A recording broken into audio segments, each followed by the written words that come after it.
In the 1850s in Boston, there was a minister named Theodore Parker. He was a Unitarian and a staunch abolitionist. He harbored fugitive slaves. He wrote sermons with a pistol by his side just in case anyone tried to arrest a former slave that he was harboring and return them under the Fugitive Slave Act. We Unitarian Universalists like to remember that bravery and that defense of human rights. What we do not like to remember is that all the other Unitarian ministers in Boston refused to exchange pulpits with Parker. We do not like to remember that Parker, while recognizing that slavery was unjust, did not consider blacks to be equal to whites. He stated, "I have no doubt that the African race is greatly inferior to the Caucasian in general intellectual power and also in the instinct for liberty." I don't know how he could find that with what the people had to run from to get to his parlor. But we modern UUs share the paradox of Theodore Parker. Are we patronizing as we reach down to help other races? Another part of our proud history. On March 9, 1965, James Reeb and 50 other UU ministers answered Martin Luther King Jr.'s call to Selma. Now, 50 ministers doesn't sound like a lot, but when there were 500 churches in the country, that was 10% of our ministers went to this, the highest ratio of any church. The march ended shortly after it began. 2,000 marchers were dispersed by state troopers. The people prayed and sang, but the police would not let them pass. That evening, Reverend Reeb and 2 colleagues had just completed dinner. They were walking to the church where Reverend King was speaking. As 3 white men walked out, they were confronted by 4 white men who shouted, "Hey, niggers," and proceeded to beat them with clubs. James Reeb died. 3 men were tried for his murder and were acquitted. 4 days after Reeb's death, President Lyndon Johnson presented the voting rights before a televised session of Congress. Responding to this turmoil, Viola Luizio, a white member of the First Unitarian Church of Detroit, went to Selma to help. On March 25, after 30,000 marchers had successfully marched to Montgomery, Viola was giving some marchers a ride back to Selma.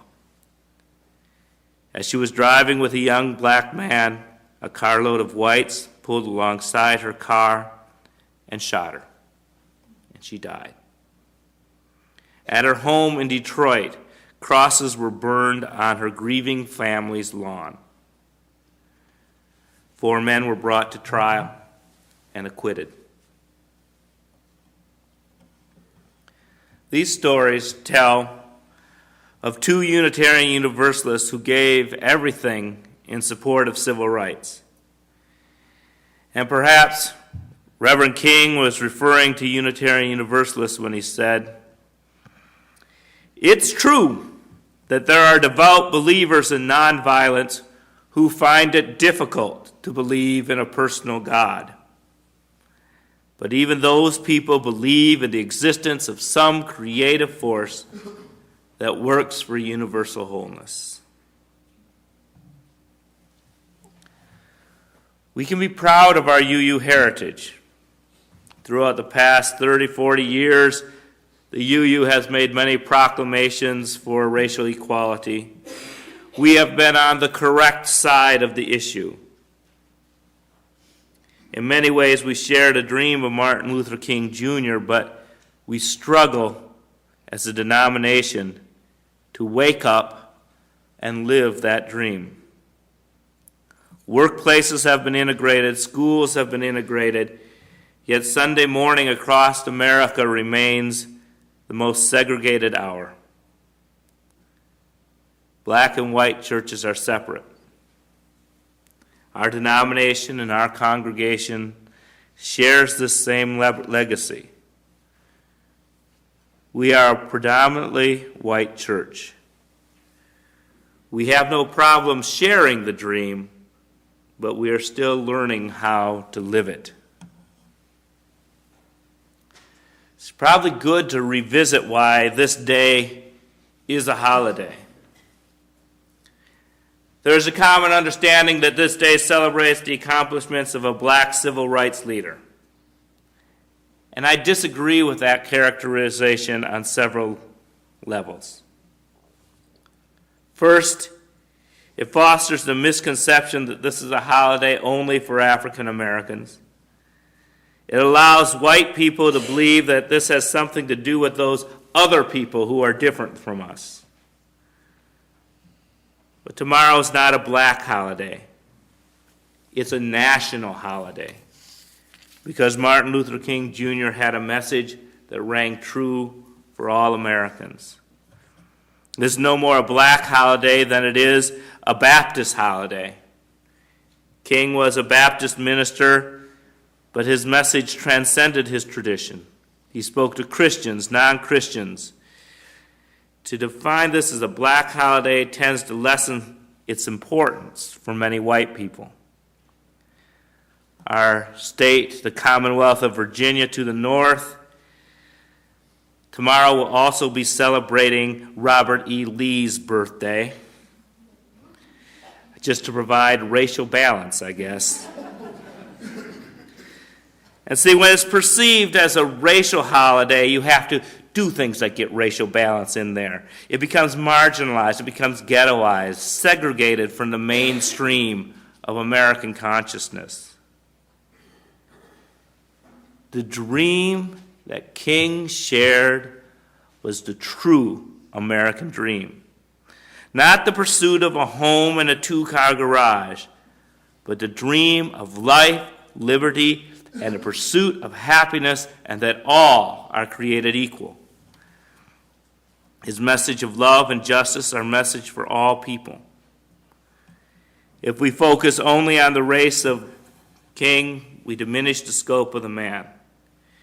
If we merely honor King as a credit to his race, he does not deserve a national holiday.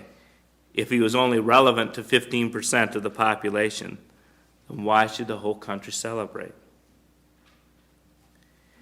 King fought racism in his time because, in the language of the day, he was a Negro in a Negro-hating society.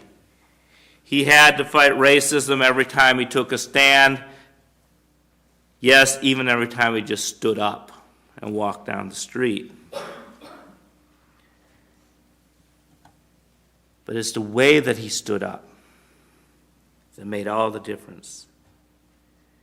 He stood for nonviolence so that all people may be free from harm.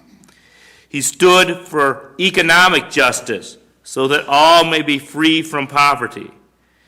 He stood for democracy so that all voices would be heard. He stood against the Vietnam War so that people, black, yellow, and white, might live. He stood against nuclear weapons so that all the planet could be free of annihilation. In a 1961 commencement speech at Lincoln University in Pennsylvania, he said, "Now may I suggest some things that we must do if we are to make the American dream a reality. First, I think all of us need to develop a world perspective if we are to survive. The American dream will not become a reality devoid of the dream of world brotherhood and peace and goodwill. In the same speech, he reflected on his recent trip to India, where he saw great poverty. The destiny of the United States is tied up with the destiny of India, with the destiny of every other nation. And I remembered that we spend more than $1 million a day to store surplus food in this country. And I said to myself, I know where that food, free of charge, could be stored. In the wrinkled stomachs of millions of people who go to bed hungry every night.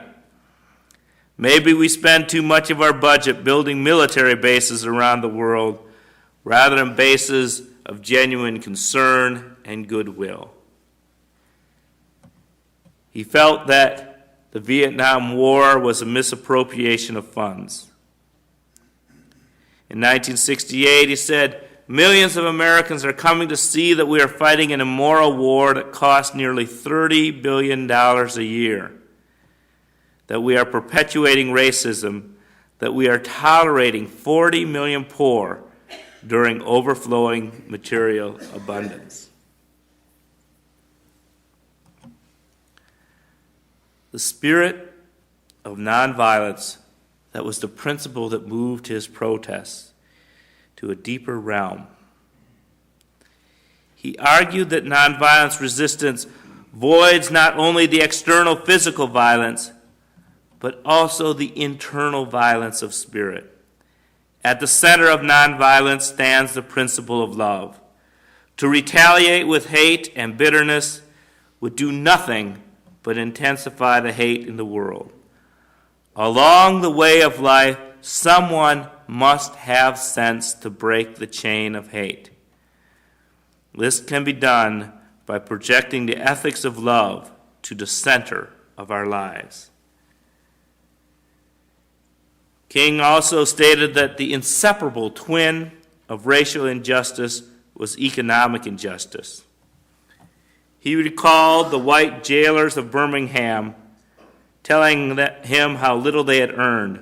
And he told the jailer who was holding him, and you know you ought to be marching with us. You're just as poor as Negroes. King believed that poor whites had been put into positions where through blindness and prejudice he is forced to support his own oppressors.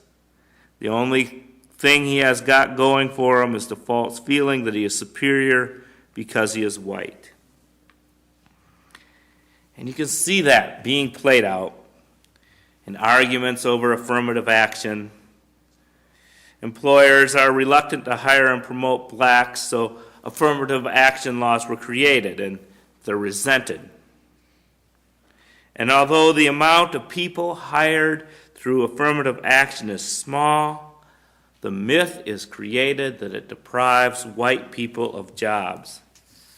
A white person who is unemployed blames affirmative action for depriving him of a job that he believes is rightfully his. This helps shift the focus off of one's own shortcomings, and more often, importantly, it shifts focus away from the corporate policy of lowering labor costs in order to increase the profits of investors, the panic that goes in the market every time unemployment gets too low. When King was shot and killed, he was planning a poor people's march on Washington. He was working towards changing the economic status quo of this country. And that was far more threatening to this nation than his work for racial equality. And we must remember that the fight for racial equality is not over. There's a tendency to roll out the old black and white films at this time of year and remember that bygone era where we were able to change the laws. But it has been harder to change the hearts. Sometimes when I'm depressed, I think that all that's been accomplished is that white people have learned not to use the word nigger, and then find other reasons for not hiring black people. We have eliminated our sins of commission, but we have ignored our sins of omission. We have learned to never deliberately commit racist acts, and we think that's enough. And we ignore the institutional racism that still exists. We deny the reality of white privilege. In California, they recently voted to eliminate affirmative action based on race. And the supporters of the bill often quoted King saying that people should be judged on the content of their character, not the color of their skin. And the King family had to sue to keep them from using that statement in their political ads. Eliminating affirmative action assumes that the playing field is level, and it's not. While there are no longer laws that prohibit minorities from attending institutions of higher learning, whites are not ready to dismantle the advantages they have. For example, the children of alumni are given special status when applying to most colleges. The children of alumni are most likely to be white. SAT scores do not accurately predict success in college, but they are highly correlated with the wealth of the child's parents. Wealthy children are more likely to be white. Drug use is higher among whites than minorities, yet the overwhelming number of arrests and convictions are among the minorities.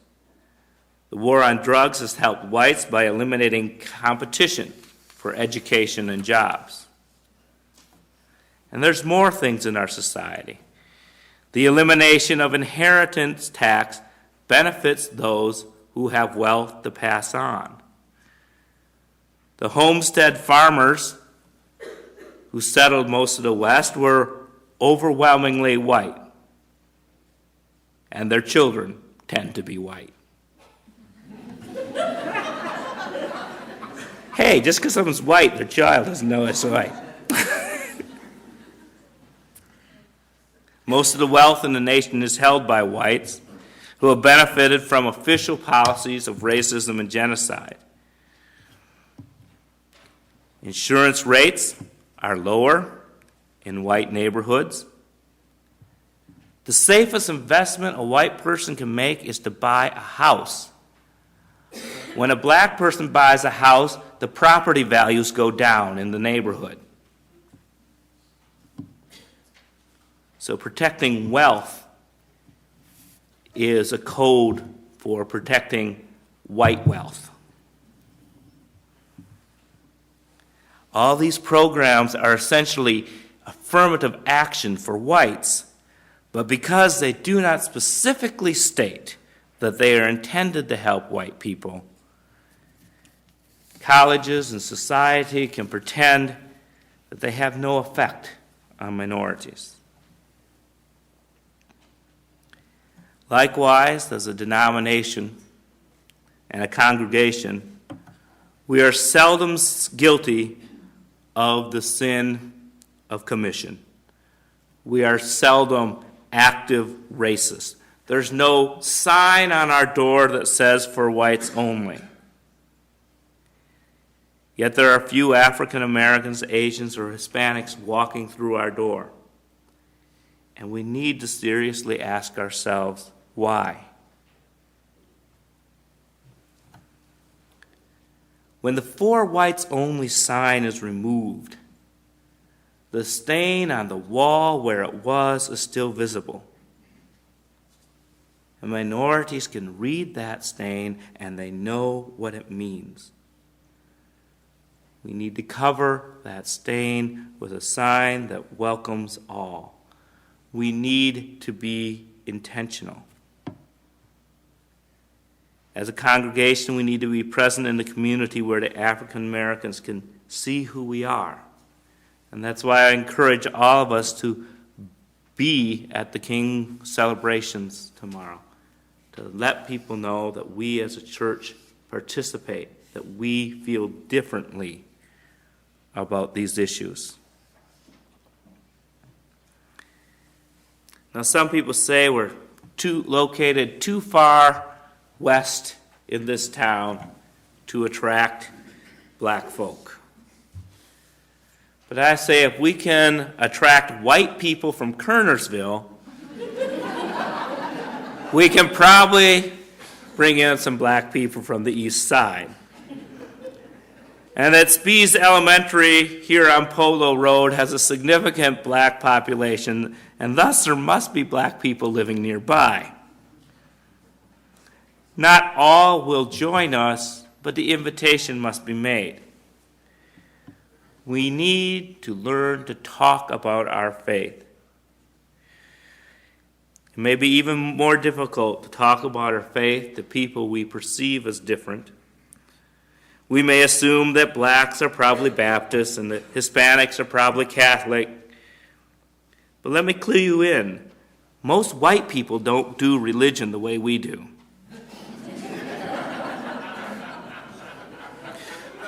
We need to talk to people, all people, about our belief in inclusion and the inherent worth and dignity of every person. Tandeka, an African-American UU theologian, states that we often mistake our religious liberal concepts for liberating religious experiences. As intellectuals, we often confuse thinking and doing. Creating a diverse community involves being intentional. Having non-whites in the UU faith deepens our understanding. No matter how hard we try to solve the racial problems in America, there will be a barrier if we do not solve the racial problems among ourselves. If our congregation is more diverse, we are less likely to be patronizing. We will not be helping those other people. We will be helping people who are a part of who we are. We become more aware of our common humanity. As Unitarian Universalists, we all know about the inherent worth and dignity of every person. We're smart enough to figure that out. But if we create an intentionally diverse congregation, we will know on a deeper, more real level. Martin Luther King Jr. speaks to our common humanity. The desire for peace and freedom and justice is shared by all. There are several specific things that a church can do. It's not enough to be active in the realm of ideas. It must move out into the realms of social action. First, the church must remove the yoke of segregation from its own body, and only by doing so can it be effective in its attack on outside evil. The social action of King frightens some people. They fear that it will turn the church into a political organization. I want us all to realize that this church and all churches are already political organizations. Because if we fail to act in the community, we are saying that we agree with the evil we see around us. We are a political organization, but one with a higher calling. By analogy, I want us to look at my marriage. A white man married to a black woman is a political act. But we did not get married for political reasons. Nor did I think, boy, this would be a handy way to learn about African American culture.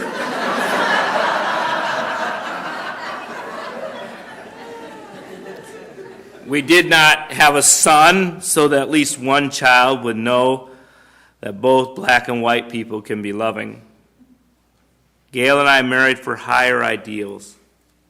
We married for love, which transcended the barrier of race. As a congregation, we must be busy with the spirit of love. We will seek and discover a community that builds an inclusive fellowship. We will discover that being loving is a political act, but that will not prevent us from loving. This church has a long history of being present in the black community in Winston-Salem, from hosting CORE in the 60s when even black churches were nervous about doing that, to helping integrate and fund swimming pools in minority neighborhoods. There are not many Unitarian Universalists, but we have influence wherever we are. We are the salt of the earth. We may never be large enough in numbers to be the main course, but what we do, wherever we stand, makes the planet more palatable. Consider how much more powerful we would be if we were the salt and pepper and curry of the earth. Because we could show the world that not only is theological diversity possible, we can show the world that multiculturalism is possible and desirable. If we want the world to celebrate diversity, we must be prepared to do that right here and right now. I know from conversations I've had with you that there's a lot of people who are active. And I invite anybody who is working on these issues or have thoughts about how to make this congregation look more like Winston-Salem, please come forward and speak at the mic.